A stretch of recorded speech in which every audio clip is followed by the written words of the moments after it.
So you probably know it, you're in a trade and then all of a sudden it starts turning against you. You start thinking, okay, what should I do? Should I get out of the trade? Should I put on an extra position because now it is a more discount? Should I just let it go?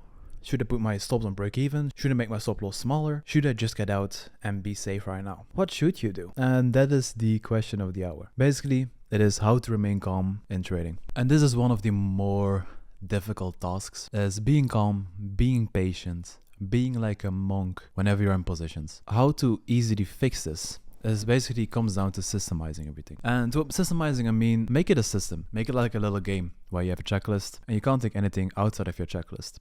That is step number one to doing that. Now, secondly, is that you really have to accept the fate of your trade. You have to accept that stop loss means stop loss and you're losing money. You have to accept that price can pull back while you're still in a position. You have to accept that price can come to your take profit, miss it by a pip, and then reverse all the way back up. This is a game filled with probabilities where everything can happen, and you have to be prepared for literally everything to also happen. Always think about it, everything that can go wrong will go wrong, so you have to be prepared for it. And by doing this, you will kind of program yourself to start accepting these losses and accepting your fate, like I mentioned, so that you can be positioned in a better place to also hold these trades for a longer while and optimize your profits. Now, what you should do risk management wise or trade management wise, that's completely up to you. That's the whole different video. But how do you remain calm is by having that in place, having that system in place, really accepting your fate and just being patient.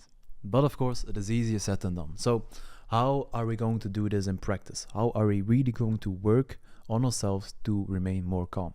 Now, I've talked to a lot of trading psychologists, a lot of trading coaches over my years. Basically what they have always said, I've read a lot of trading books, psychology books over the years, and one thing that always came back with the trading coaches, with the trading books, with the psychology books is meditation. So you've probably heard this a lot of times, so I'm not going to bore you a lot with it, but you know I'm always straight to the point, so I'm just going to tell you what you need to do and some things that I do, that I like to do to train my discipline a little bit and train my calmness. Meditation. And I'm going to be completely honest with you, not my strongest point. Sometimes I just hate to do it. And not that I hate meditation, it is just fact of doing it and making it a consistent habit. That's not my strongest point. I'm not that good at making habits consistent if they're not consistent at the moment, if you get what I mean. So definitely a work point from me, but meditation. How you can start with it the easiest and how I like to start with it, with what is the lowest barrier of entry for me, is basically doing it guided. So a guided meditation, I go over on YouTube or on Headspace, whatever you have apps for this, and you just do a guided meditation. With this guided meditation, it will basically be a voice in your ears telling you what you need to do, breathing in, breathing out. But before you know it, this time is up. You should do this and try and do this every single day to make it a consistent habit. If you do this for enough times, and I noticed almost immediate effect of this while I was only meditating for 2 to 3 weeks. By doing this guided, you get into this habit a lot quicker. Now, you should not always be doing this guided. Once you're in this habit, I want you to also try it on your own sometimes, because sometimes you will find yourself in a situation where you're not able to have a guided meditation on, but you still need to remain calm. Now, this brings me to a next point. I picked this up in a book.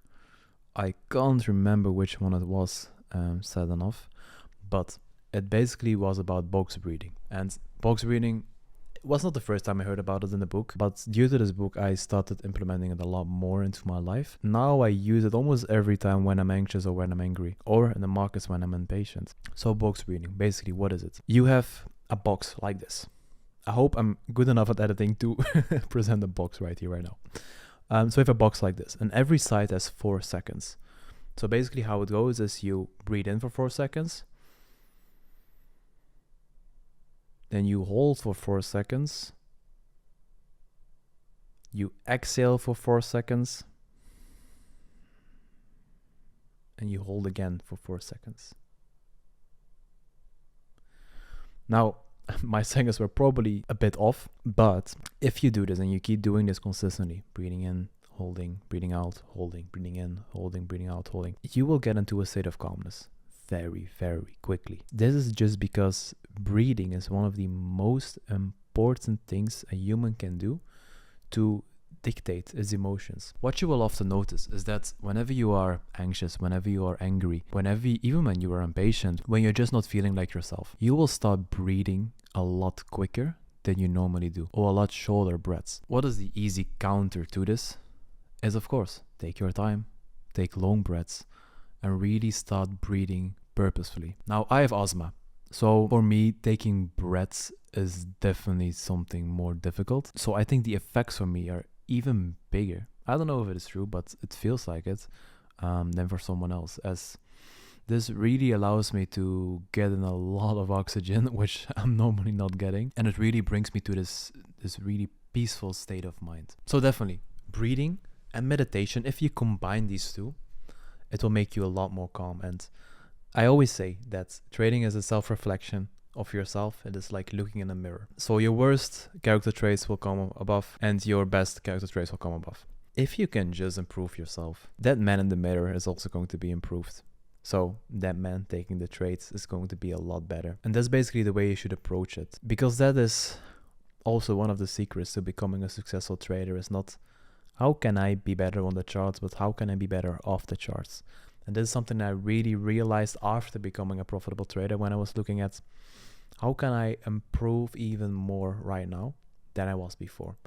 And only then I noticed that it does not work this way. It works the other way around. You should be at the best place possible, mentally, physically, so that you can also be at the best place possible on the charts.